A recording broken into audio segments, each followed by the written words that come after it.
అండి అందరికీ ఎక్కడికో సంతోషి వెళ్తుంది అనుకుంటున్నారు కదా, ఎక్కడికి వెళ్తున్నానో చూపిస్తారండి. మాకు మ్యారేజ్ అయ్యి 12 ఇయర్స్ అయ్యింది.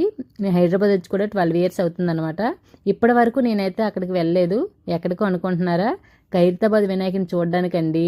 నేనైతే ఫస్ట్ టైం అయితే వినాయకుని చూడడానికి వెళ్తున్నాను.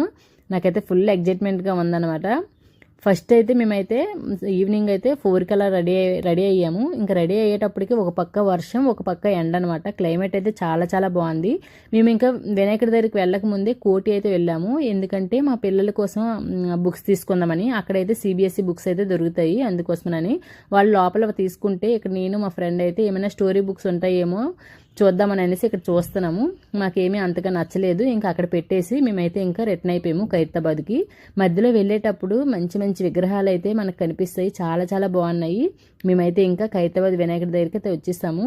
నేనైతే అంత పెద్దగా ఏముండదు అని ఎక్స్పెక్ట్ చేశాను. ఎందుకంటే ఒక రోడ్డు పైన పెద్దగా ఉంటుందేమో, అలా చూసుకుని వెళ్ళిపోవచ్చేమో అని అనుకున్నాను. కానీ అక్కడికి వెళ్ళినాక తెలిసింది అక్కడ సీన్ ఏంటని అనేసి. నిల్చుంటే వాళ్ళే తోసుకుంటూ వెళ్ళిపోతున్నారు, అంత జనాలు అయితే ఉన్నారనమాట. నేను అంతగా ఎక్స్పెక్ట్ చేయలేదు. ఇంకా ఫైనల్లీ ఇంకా మేమైతే ఖైరతాబాద్ వినాయకుడి దగ్గరికి అయితే వచ్చేసామండి. 2 కళ్ళు సరిపోలేదు, అంత పెద్దగా ఉంది. నేనైతే ఫస్ట్ టైం కదా చూడడం, నేను మా అబ్బాయి ఫుల్గా ఎగ్జైట్మెంట్ అయితే అయ్యామన్నమాట. చాలా బాగా చూసాం, దగ్గర నుంచి దర్శనం అయితే అయ్యిందనమాట. అసలు ఫుల్గా హ్యాపీగా ఫీల్ అయ్యాను, ఫస్ట్ టైం చూడడం కదా. ఇంకా మేమైతే అక్కడ దర్శనం చేసేసుకొని బయటకైతే వచ్చేసాము. బయట అయితే చాలా చాలా ఎగ్జిబిషన్స్, ఇంకా షాపింగ్స్ అన్నీ చాలా ఎక్కువ ఉన్నాయండి. మేము లోపల వరకు బండిపైన వెళ్ళిపోవడం వల్ల మేమైతే ఏమీ చూడలేకపోయాము. అదే నడుచుకుంటూ వస్తే అన్నీ చూసుకొని ఏమైనా ఉంటే కొనుక్కొని వద్దాము. కానీ ఇంకా బండిపైన వచ్చేసాం కదా, ఇంకా ఆగడానికి అయితే కుదరలేదనమాట.